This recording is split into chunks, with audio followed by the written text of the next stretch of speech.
Okay, can people hear me? Yes. Yes.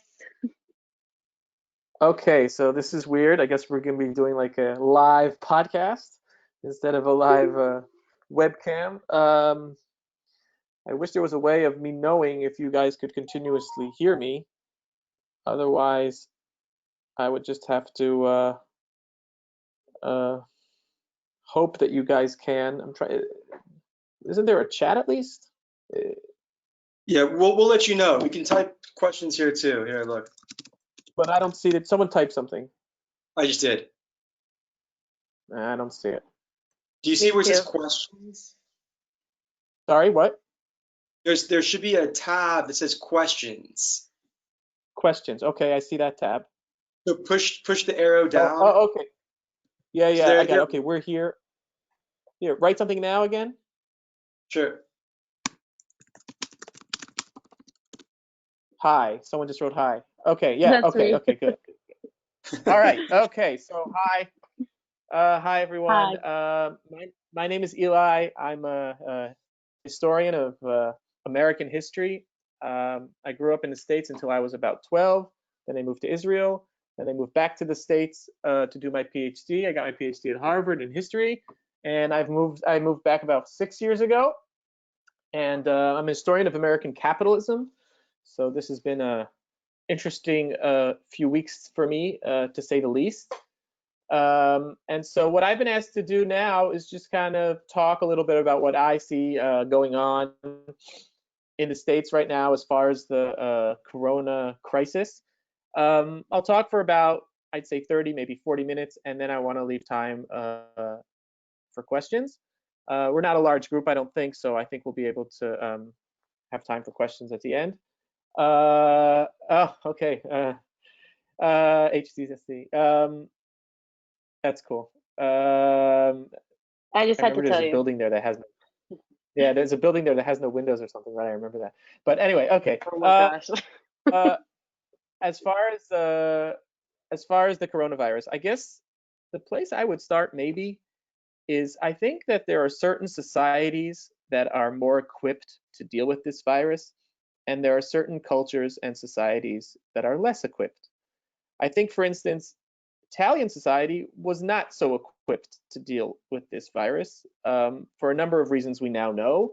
One of them is that, in general, Italians live a very long time. They say it's the Mediterranean diet. It's a very old country. Also, Italians don't seem to be having a lot of kids. So there are a lot of old people. And as we know, the coronavirus mostly attacks or seriously makes ill or kills people over the age of 65. Another thing about Italians is that, somewhat like Israelis, I think, and maybe like Americans, we'll get to that in a second, they don't always listen to what people tell them.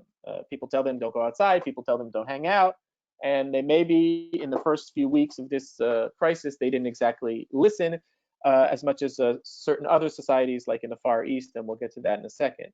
And then the last thing about Italy, for instance, is that it's known that Italians like to live at home, or I don't know if they like to live at home, but they choose to live at home, or they are stuck living at home. So there are a lot of Italians in the ages of 30 and 40 who were living at home, and therefore the contact between young people and old people in Italy is higher than in other societies.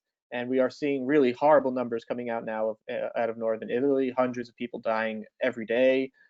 Basically, the worst nightmare of this virus, which is that they didn't manage to what's called uh, stretch the curve, or what's the term they always use? Not stretch the curve, I'm blanking here. But when you want to kind of like do the social distancing in order so that you can slow down the spread of the virus, so that your uh, uh, hospitals don't become overtaxed, and really the big uh, bottleneck in this situation is ventilators.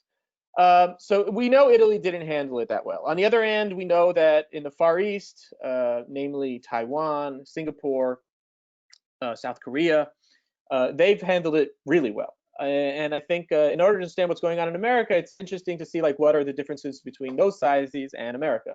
So I think the first difference actually has nothing to do with these societies, but rather what they've experienced.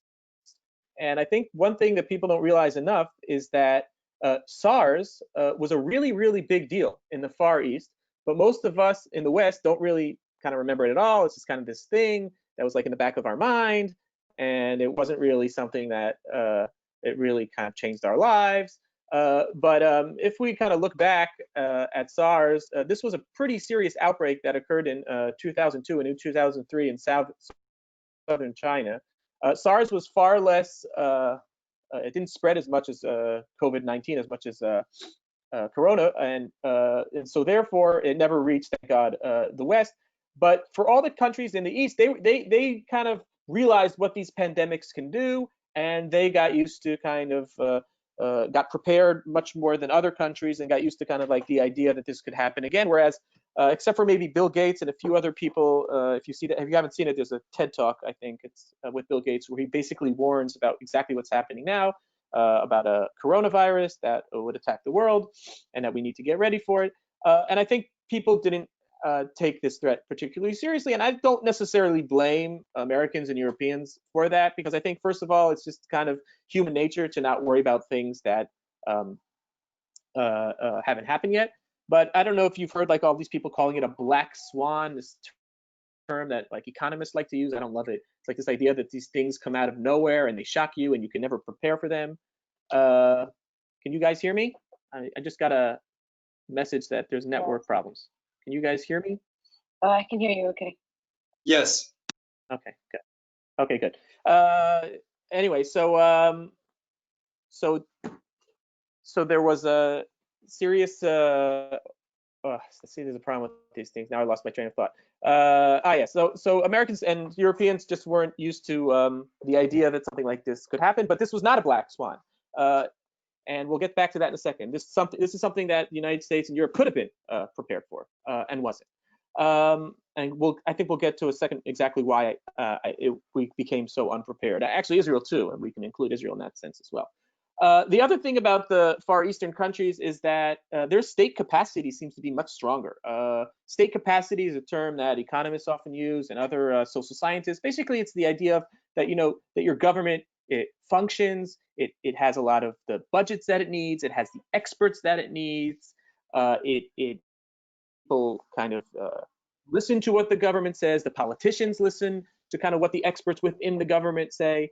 And I think what we've seen in the Far East is that there they were prepared because they had the funding, and they had the preparation, and they had the budgets, and they had the experts. And so, for instance, in a place like Singapore or Taiwan or South Korea, it seems like there have been a few things that have managed to let them, really curtail the virus. And the first number thing is just the social distancing, telling people and then having people listen to what the government says. And then the second thing is also immediate and very, very careful tracking of the people who are sick.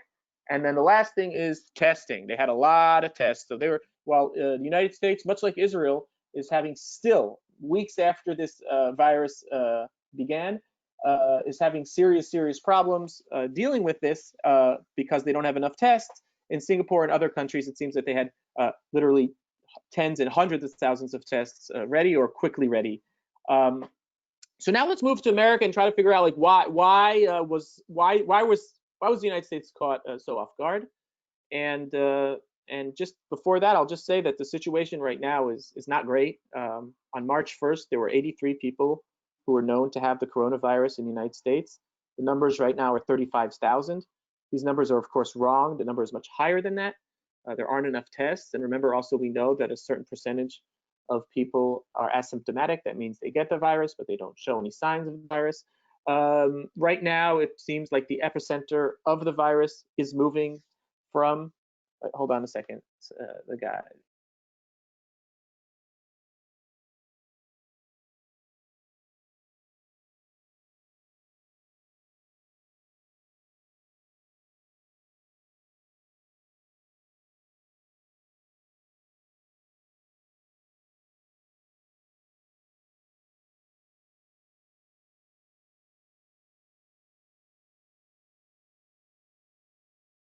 Hey, sorry about that. Can you hear me?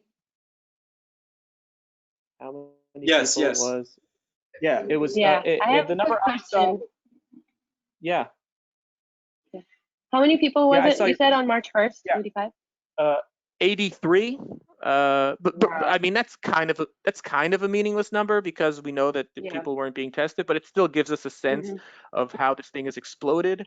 The epicenter has moved to New York. New York State is now definitely 5% of all the people who have been tested positive with coronavirus in the world are in the New York metro state area. We already are seeing signs that the New York hospitals will not be able to handle this. Masks, they're running out of gloves, and most importantly, they're running out of respirators, and we know that's really crucial. And the worst case scenario is like what happened in Italy, where basically the stories that are coming out of Italy, northern Italy, in the last few days are that if somebody was over the age of 65, they weren't even maybe getting treated because there simply wasn't a respirator for them, and it was kind of decided that the chances of them living were so small that they basically let these people die. They had no choice; they didn't have the respirators. So yeah, things are not good. Things are not good at all. And let's take a step back now and try to think what happened here. What exactly are the reasons why things are so bad in the United States? So I think the first thing I'm going to talk about is actually a cultural issue, and that is the fact that the coronavirus has this weird thing about it, where we know that it infects young people and that they can spread it to other people. But on the other hand, chances are nothing will happen to these young people. So they're asymptomatic. And so in this regard, an ideology or a worldview based on pure individualism, okay, so the kind of thing, if you've ever heard of the invisible hand of Adam Smith, or what kind of things that libertarians believe in, where the idea is that everybody should just maximize their own benefit, and that would be the greatest benefit, that would maximize the benefit of a society as a whole. So maybe there are situations where that is true. I frankly not sure about that. But when it comes to the coronavirus, it's certainly not true. So most people should not be leaving the house in the United States or should not be meeting other people, not because something will happen to them. Nothing's going to happen to the young people. They are not going to get sick probably, and they're probably not even going to die. Or probably not. They're definitely not going to die. I mean, there are some few rare cases, but it's pretty small. So here the problem is that the messaging is not something that Americans, I think, are used to hearing. And here I'm talking about Americans, but really, in some ways, it's almost anyone who lives in a capitalist society these days, and that is the idea of solidarity, the idea of doing something that is going to be a real encumbrance to you. It's going to really kind of be bothersome to you. You're stuck at home, and maybe even you lose your job, and you can't go outside, or like me, you're stuck at home with 3 kids and you're going nuts. But you need to do this in order so that other people, weak people, sick people, old people, they won't get sick. And I think this very basic idea of doing something not for yourself is something that's really hard for people to wrap their heads around. Like, for instance, I see on Twitter these young Americans going on spring break in Miami, and the beaches are full, and then they interview them and they're like, yeah, well, if I get sick, it's okay, I can handle it. And they're just not getting it. It's like, this isn't about you. This no one, we don't care if you get sick or not. Chances are you won't. The problem is, of course, that you could get the virus and then spread it to other people. So I think really just it's almost as if this virus was born in order to kind of give a wake-up call to all of us about remembering that we're actually a society. We're not just individuals, and that we really need to kind of work together here. And I think that's a really hard thing to do, and I think that's hard for everyone. It's hard for me certainly, and it's hard for everyone. And I think on the other hand, there are societies that tend to be more individualistic than other societies, and without a doubt, I would say that American society on the spectrum tends to be more individualistic. So that's one thing. Let's move on. The other thing I think that has a big issue is that the American state has been defunded and budgets have been cut, especially in everything that has to do with public health for years.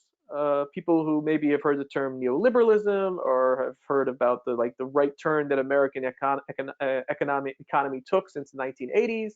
Basically, very short version of this. Ronald Reagan began in 1980s with a lot of tax cuts. Once you with those tax cuts, there were budget cuts, and with those budget cuts, by the way, not to the military. The military still gets plenty of money, but other aspects of the American government, like the National Institute of Health, like the CDC, like hospitals, all these places have been kind of getting much less funding than you might see in other areas. In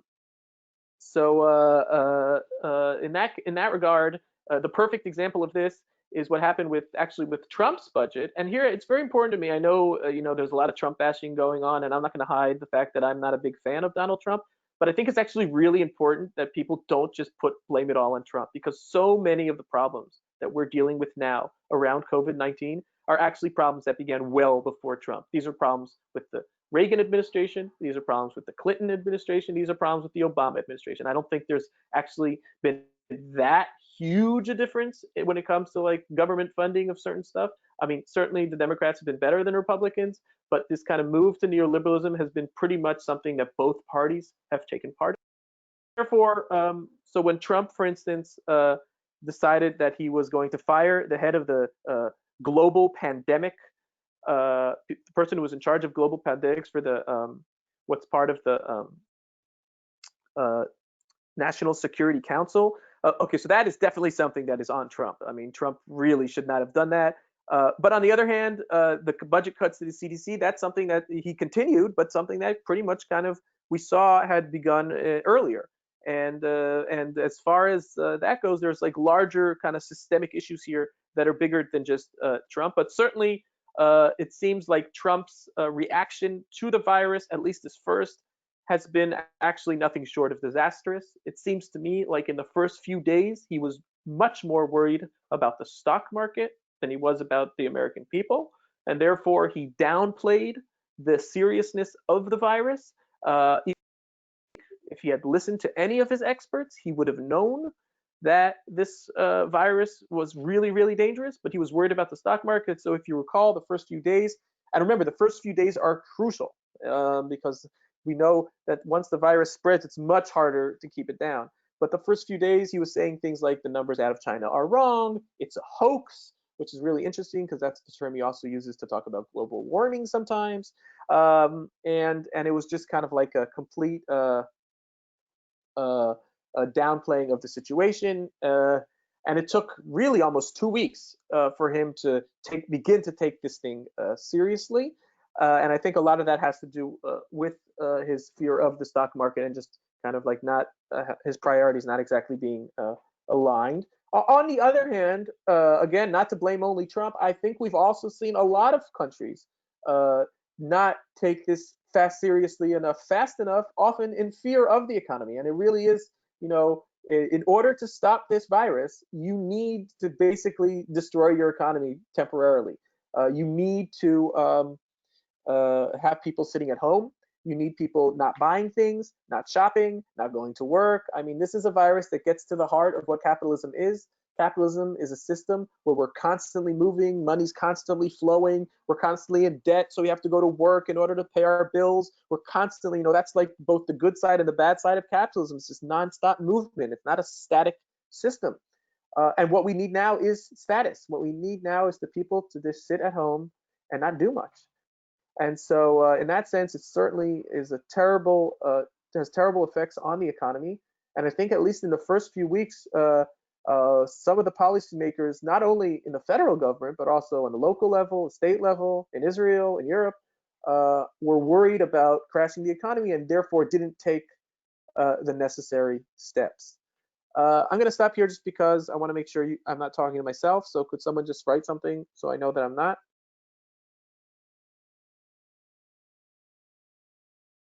Hello? I'm here. Thank you, Alex. All right, thank you. Just wanted to make sure. Not talking to myself. The system is so weird. All right. By the way, I haven't checked the webcam in a while. No, still not loading. Oh well. Okay. Let's continue. The next issue I want to talk about is the fact that it has to do with kind of like how the American economy has changed in the last 40 years in ways that have not let it be prepared for the COVID-19 virus. And what I'm talking now basically is the fact that America in the last 40 or 50 years has stopped manufacturing. It really doesn't make things that much anymore. There's still, a certain amount of manufacturing going on, but as we know, or as I'm sure most of you know, globalization has moved much of the industrial production lines that were used to be in the United States to places like China. the kind of the force that made America the most powerful economy in the world in the late 19th century, early 20th century, mid 20th century was its production capacity. You know, the cars, General Motors, Ford, General Electric. This was kind of what powered the American economy. Since the 1970s or 1980s, that is no longer the case. America became a service industry. So all of the manufacturing, or a lot, not all, a lot of the manufacturing went overseas, and everybody bought everything from China. And the United States became a service industry, which means, you know, Walmart, not General Motors, is today the biggest employer in the United States. Hundreds of thousands of people work also in, you know, places like McDonald's. So, you know, a lot more people working in the service industry now. And also, of course, finance has gotten. So instead of, you know, Americans making things, now it's, you know, all these Wall Street guys, you know, investing and moving money around and buying this company to break it up in order to make money for their shareholders, but not actually, you know, really, you know, necessarily investing a lot of money in production. And now, why is this a problem now? Well, lo and behold, what do we see? Countries that do have very strong production lines, you know, that still make things, and I'm talking here about countries like China and South Korea, when they needed to really quickly ramp up the amount of tests that they produce, they kind of could do it right away. And again, this also has to do with the state. This doesn't just have to do with the private sector, but very quickly they could start churning out literally tens, if not hundreds of thousands of these tests. And on the other hand, 2, 3, a month into this crisis, in Israel too, by the way, and in the United States, we're just seeing how they still can't produce enough tests. Now, part of this has to do with just actually making things. So we know, like, for one of the problems with these Q-tips that you need, maybe you heard that the Mossad tried to bring 100,000 of them to Israel and then brought the wrong kits or something. But, like, you know, these are pretty, you know, basic, simple things to build, to make, maybe, but we don't make these things anymore in Israel or in the United States. So I think another issue here is that production lines aren't, and in this sense, you know, when you're in a global economy, the idea is, okay, well, I don't need to make anything because there's trade, and trade can actually really be a wonderful thing, and I can focus on what I'm good at, and they'll focus on what they're good at. And but the problem with that, of course, is that you now don't have any independence. You are now relying on other countries in order to manufacture your goods. And when there's a crisis like this and the production chains kind of can fall apart, suddenly we see that we don't have the goods that we need anymore. I saw someone, economist, write an article in The Nation a few days ago I thought was really good. The American economy, because of the way it's built now, is like just a lot of little small networks made of glass. That's how he kind of described it. He kind of said that, you know, there's almost as if there's a very kind of, there's a real fragileness right now to the American economy. Okay, something like this can happen, and because we don't build anything, because everything's based on finance and debt, a few days it can all just crumble to the ground. And we'll get back to talking about that in a second. But I think that's true. I think in many ways there are certain things in the American economy that make it more susceptible to this virus really hurting it than in other economies. So that's another thing that, unfortunately, and I'm hoping, you know, Trump has talked about how the private sector would kind of begin to help, and he had these dreams of CVS and Target and Walgreens and all these companies kind of immediately, you know, uh, ramping up testing, and everyone would be able to do tests. And actually, the first few days, I actually thought kind of believed them. I thought, well, you know, American corporations, they're, you know, they're huge, they're very rich, they're very efficient usually at what they do. Yeah, maybe this could work. Maybe the American, it hasn't worked. I don't know why. I'm not in these boardrooms, but I would venture to guess that one of the reasons it hasn't worked is that these are not the kind of things that these companies are used to doing. They're used to just buying shit from China and then selling it. Moving on to another aspect of this, and that is the fact that another reason why America is so not equipped to deal with this crisis is because America really isn't a welfare state. And what I mean by welfare state, for instance, would mean that most of your social benefits you would receive not from your employer, as you do in the United States, but you would receive it from your government. So I'm talking obviously here about government healthcare, that every major country, as Bernie Sanders says over and over again, and people have gotten sick of hearing it, every major country has a national healthcare system, except for universal healthcare system, except for the United States. But it's also things like universal sick leave, universal unemployment insurance that is very high. And this has been a disaster for anybody who thinks that welfare states aren't needed. And I think I'll give a few examples of why suddenly we're seeing why welfare states are so important. So I think the first reason why welfare states are so important is because what we're seeing right now is hundreds of thousands of people getting fired. They are losing their jobs, and they are losing their jobs because the economy is tanking. And as we said before, the economy is tanking because this COVID-19 virus is just terrible for businesses. And that's really very sad, and I'm sorry that they're losing their jobs. But the problem is even worse in America, because in America, not only are these people losing their jobs, they're losing health insurance in many cases. And unlike in Israel or in Europe or pretty much any other major industrial country, their health insurance was tied to their job. So for them, this is a much bigger crisis than for someone in Europe, simply because now not only are they fearing they won't have money, they're also fearing that they can't get the health care that they need. And if and we know that, we've heard stories of people who didn't have health care and were treated for coronavirus, and they got a $35,000 bill. We've even heard of people who do have health care, but the health care was so bad because it's private health care and it's not always, regulated. It's not always as efficient. And we know the American healthcare system is one of the more inefficient healthcare systems in the world. The easiest way to see that is just to look at life expectancy in America, which has been dropping the last few years before Corona, as opposed to the amount of spending that Americans have on health, which is one of the highest in the world. So on one hand, Americans spend the most on health, but on the other hand, the outcomes of these health industry is one of the lowest. So clearly something is off there. And so I think one of the real kind of things that's going to come out of this is I wouldn't be surprised at all that on the other side of the coronavirus, once we beat this thing, I wouldn't be surprised at all if, while don't think Bernie Sanders is going to be president, it looks like it's going to be Joe Biden, I would be surprised at all if we are heading towards a Medicare for all system, because I think this virus has just proven how just unacceptable a society is that doesn't think that treating people medically is a basic right. The other big issue about the healthcare about the welfare state is sick days. Most Americans don't have many sick days, if any, and that means that if you're sick with the coronavirus, maybe you have a little cough, maybe you have a little fever. If you're in Denmark or in Sweden or in some other, fairly social democratic country, you would just stay at home and you would say, okay, I don't need to go to work. I can stay at home because I'm going to get paid sick leave.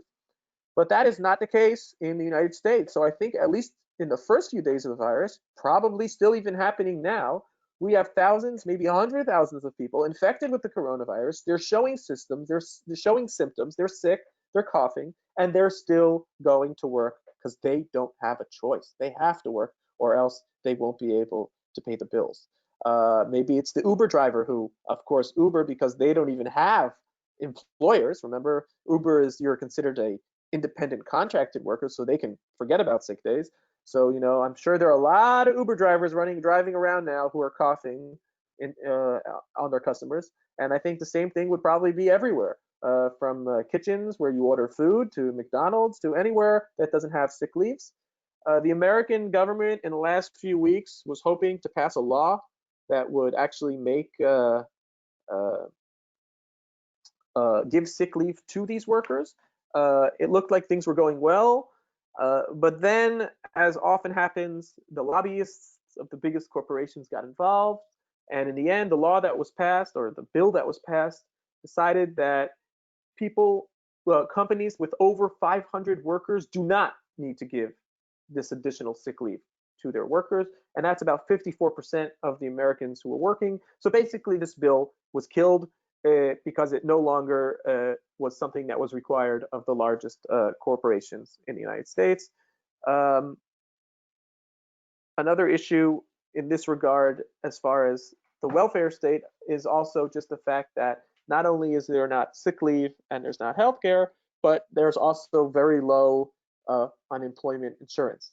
So in places like Sweden and in places like France and in places like Germany, people right now who are getting laid off, they're going to be able to pretty much receive like 80% of their salary uh, for almost a year or at least a year uh, in unemployment insurance. So basically, their lives are not ruined. They can continue going and they can sit home and stay at home and be relaxed and know that they're not going to be crushed by this virus. That is not the case in the United States, where unemployment insurance is not available to everyone. It's very short, and even if it is available, it's usually just for a few months, and it's nowhere near your regular working salary in many cases.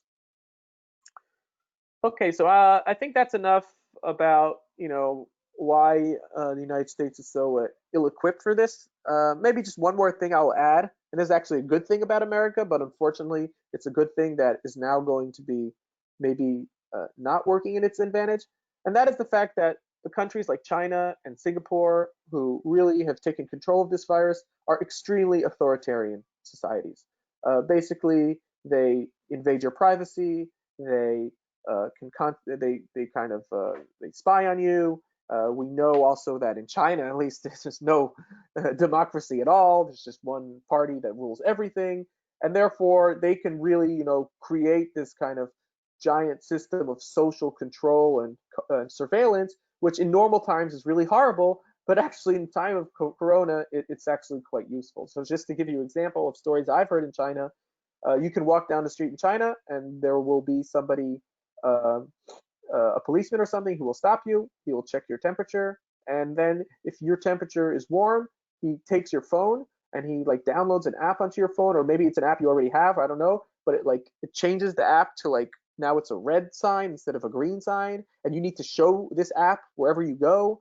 And so now everyone sees that you have like the red light and not the green light, and so therefore everyone knows that you have corona and everyone stays away from you, and you have to go home and isolate yourself. And can you imagine, something like that happening in the United States? It would be hard to imagine. I mean, there's just so many, and I mean this in a good way. I think the United States has always been built on a society, and this is the good side of individualism, a society that we don't let the government control us. It's never become a dictatorship. When fascism took over Europe, it didn't take over the United States in the 1930s.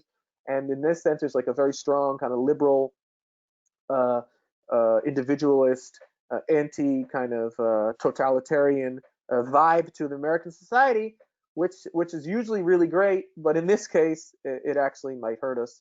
And again, this gets back to just people not trusting their government, not listening to the government, not doing what their government says, and so forth. Um, One last thing I'll just say about the other thing, and I think this is more actually just about Republicans than Democrats, but also in the last 20 or 30 years, especially within the Republican Party, there's been a war on science that's going on. I have no other way of putting it. A war on facts, even, you could say sometimes. So global warming is, of course, the greatest example of this. Most people in the world now believe in global warming, but 50% of Americans or 40% of Americans don't. And that's a very, very high number.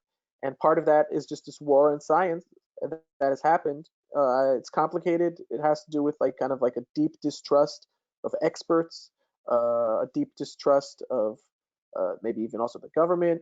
It also has to do with oil companies and corporations in general having a lot of money and basically, bombarding people with fake news. There's no other word to use it about global warming. And I think because of that, when this crisis came along, and I don't know if you've seen polls, but there are polls basically asking people according to who they vote for, Republican or Democrat, and Republicans, there's a far higher number of Republicans. I think last week it was like 60%, who said that they're not going to change anything about their daily uh, kind of life due to this coronavirus. And it seems like a lot of them simply don't believe it. They're downplaying it. They're saying, "Oh, this is just a flu. This is the media blowing it up. This is the scientists. This is a conspiracy." Another thing you see in societies where people have very high levels of distrust in government, people believe in conspiracies. This is something that happens, in many different societies, but I think it's very high right now in the United States. And of course, uh, having someone like the President Trump in the White House doesn't help. It makes things worse. Okay, so I want to leave time for questions. So just for the next, for the last 5-10 minutes, I'll talk just a little bit about how America is trying to deal with this. Um, Economically, at least, what's happened so far is that, first of all, and we've seen this before, the Federal Reserve, which kind of controls the monetary policy in the United States, it cut interest rates, it's printed a lot of money and bought all of these bonds in order to kind of throw money into the economic system. They want to add what's called liquidity. They want to create a situation where banks will continue to give people loans and they won't stop because they're worried they won't have any money left and things like that. That's something that also happened in 2008. The problem is that America never really got over the 2008 crisis fully, so interest rates are already very, very low before the coronavirus, and therefore there was only so much lower you could get them. And so clearly, I think most economists today, if not all economists today, agree that this time, this monetary policy is not going to be the only thing that we do in order to help the American economy. So the other thing that people are talking about now is they're going to, there's a big, big law that's hopefully going to pass in the next few days, hopefully in early next week. And at the heart of this law is basically a very simple idea. I actually think it's a very smart idea, and that is to give money to the American people. Just give it to them. Right now, it looks like every American will receive around $1,000, maybe $1,500. American citizens, of course. I'm not exactly sure how they're going to pass this money. It could be something that has to do with the way people pay their taxes. It could be just a check in the mail. The details aren't clear yet, but this is actually a very good idea, I think. And the reason it's a good idea is because in some cases, what you would want to do in a crisis like this would be to hire people. But you can't hire people right now. We need people to stay at home. We know that, right? So we need the economy to stop working. But on the other hand, people need money to live.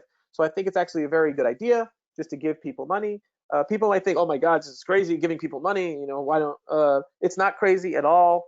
I think we could give people a lot more money. I don't think $1,000 are going to cut it.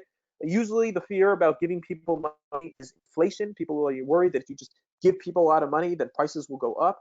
I don't think we have to worry about inflation right now because people are so cutting back.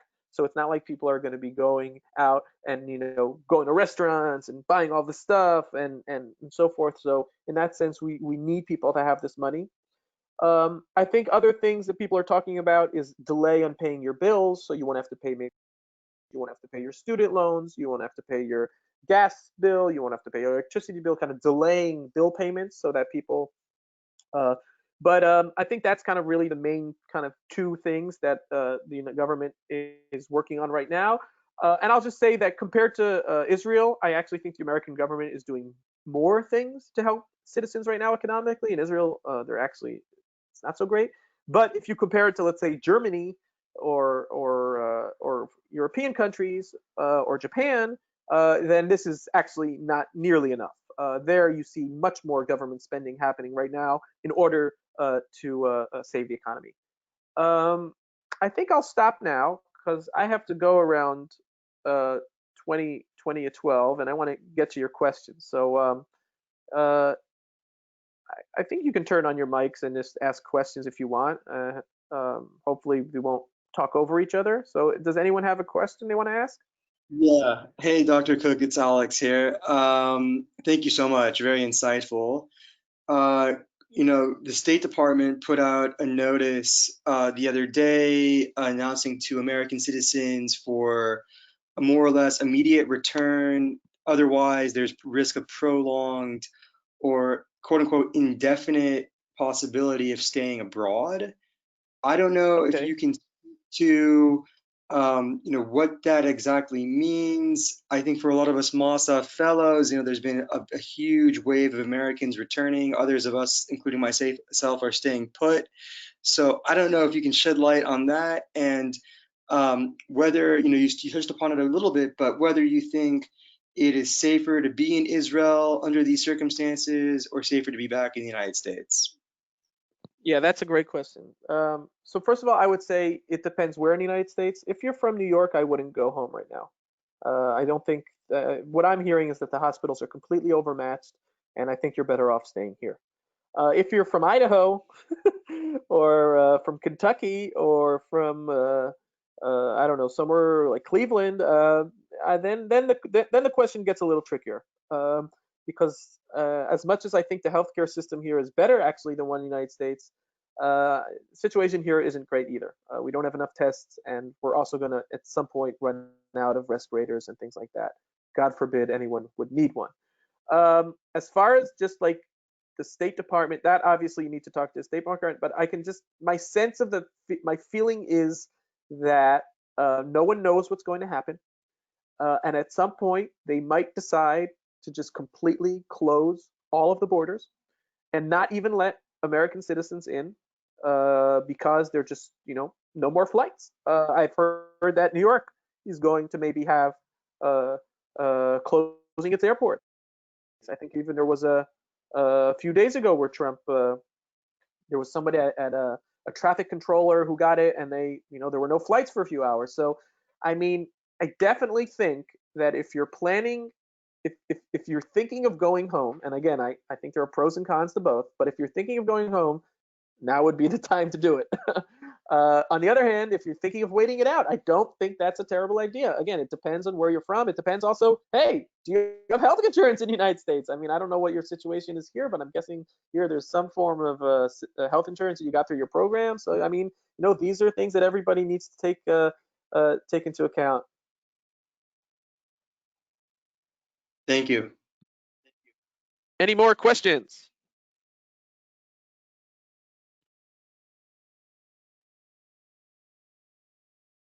That was really great insight that you provided. I took notes and I have like 4 pages of notes. So Oh, wow. it's really awesome. Thank you. Yeah. It helps me I remember to write things. So something that you said that really stuck out to me was my name's Holly, by the way. Distrust of the government and facts, and then people refuse to act, and then that's when things get really bad.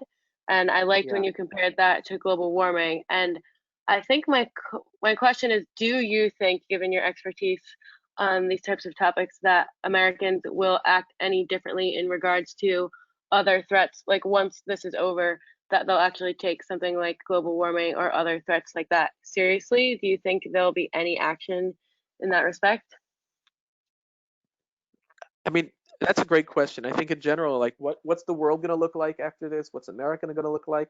So I mentioned, I think Americans are going to be more open to a welfare state after this crisis. And to tell you the truth, as far as um, the global warming, it's hard for me to say, because the thing about global warming, of course, and the reason that people like Trump could just downplay it is because there's never really, this pure, just in your face proof that something, is happening, right? There's always like these crazy storms, and he can say, oh, it's just a storm, And so I'm not sure. The truth is, I'm not sure. I definitely do think, though, that when this hits America really hard, and it's going to hit it, I definitely think there are going to be some people who remember that they kind of downplayed it, remembered that they didn't believe it, and so hopefully, yeah, hopefully they'll learn their lesson. That's all I can say. By the way, I think there's other things that are going to be kind of, it's I'm not sure if all of the things that happen in the United States in the end will be good things. So, for instance, one thing that's really clear is that Trump is not calling it the coronavirus; he's calling it the Chinese virus, and he's doing that clearly to kind of foster hate and kind of create a blame game. Someone to blame, someone to get mad at. It's never our fault these things happen. It's them. It's always someone else. And so I think, unfortunately, I think when this virus finally does peter out, I wouldn't be surprised if a lot of Americans become more kind of anti-global, anti-China, anti, just maybe building a wall now will become like even more popular because everyone's like, oh, look what happened, we let people in, and these Chinese people brought us these diseases. So that could definitely happen too. So, but as far as the global warming, yeah, I think I'm hopeful. I'm hopeful that maybe scientists will get more funding and people will listen to them more. That's a really Any good last? point. I could definitely see that occurring as well about Americans becoming anti-global as a result of this. But I fear that we'll start seeing the effects of global warming like we started seeing the effects of COVID-19, and it's too late to actually go back and make Yeah. these changes that we've discussed. No, that's a great point. I mean, it's COVID-19. Basically, everything you do, you then pay for it 14 days later, because we know it takes 14 days basically for the virus to begin showing symptoms. So what's happening now in America Mhm. and the skyrocketing number of people who are getting sick, this is because of the things that America didn't do 14 days ago. When it Mhm. comes to global warming, though, it's not 14 days, of course. It's decades Ah, and if not hundreds of years. And I agree with you. I agree with you that it's a big problem. And and you're right. I think that within our lifetime, certainly, I think we will be seeing real effects to global warming. I think by 2030, 2035, there's going to be serious flooding in the United States in major metropolitan areas. And so, I mean, I'd like to believe that at least maybe something good will come out of it. The other thing, of course, which is amazing, I don't know if you guys have noticed how great the air is outside. I don't know where you guys are in Israel, but there's like no air pollution. I can actually see the ocean from my house, in my apartment. I could never do that. This is the cleanest air I've ever seen in my life. So at least there's one good thing about COVID-19, which at least it's slowing the amount of carbon that's going into the air. so true. I heard that And things like that are changing a lot in China as well, that people can see the sky where they weren't in Wuhan, where they weren't able to see it before. you guys hear that there are now dolphins swimming in in Venice? There are actually dolphins. They haven't seen dolphins in these rivers for like hundreds of Isn't years, that and a now they rumor came back. though? I heard that's a rumor. No, no. Oh, it's a Oh, rumor. Oh man, I don't know. I thought I saw an article. Let's check this. Dolphins. yeah, I heard it was fake news. Fake news. That fucking sucks. Oh, sorry, I Yeah, cursed. but don't take Uh, don't take uh, my word for it. COVID-19 upside. Yeah, this doesn't seem like very serious news sites that are covering it, so that might be It's true. okay. Um, We can believe it still. It's all good. yes. Okay, so I think on that positive note, are there any last questions?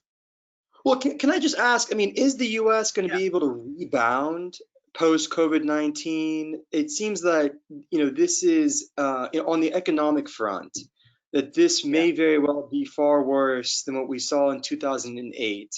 There had been discussion of it being the next 1929. Couple that with the Trump administration's fiscal policies, are we going to be able to take ourselves out of the massive amount of debt that this country has built?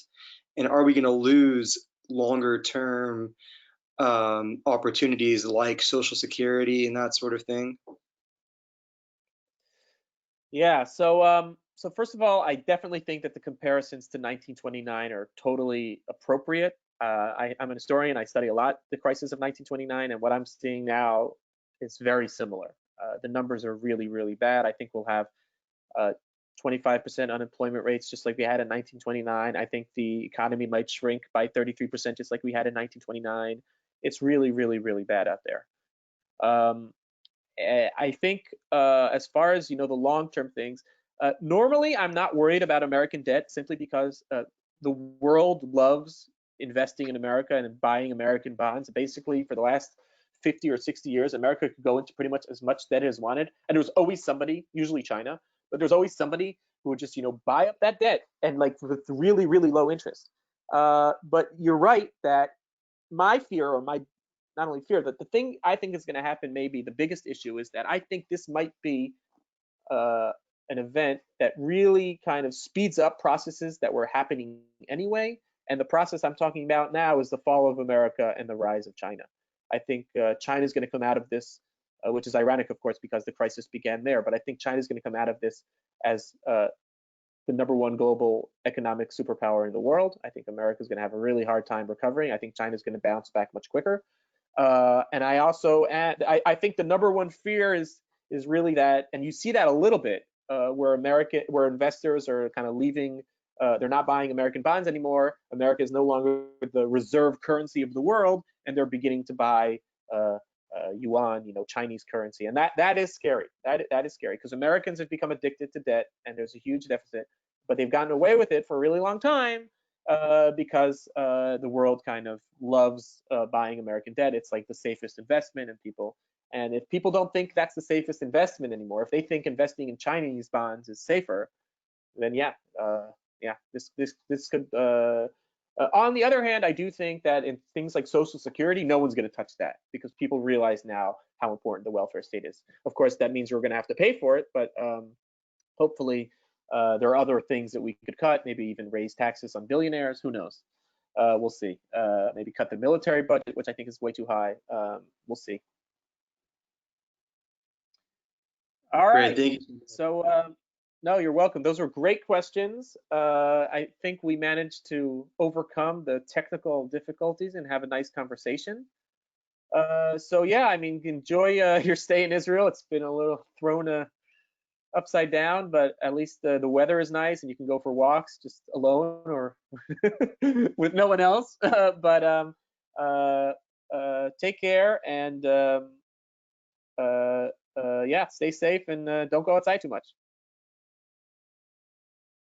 Thank you. Thank you so much. This was so interesting.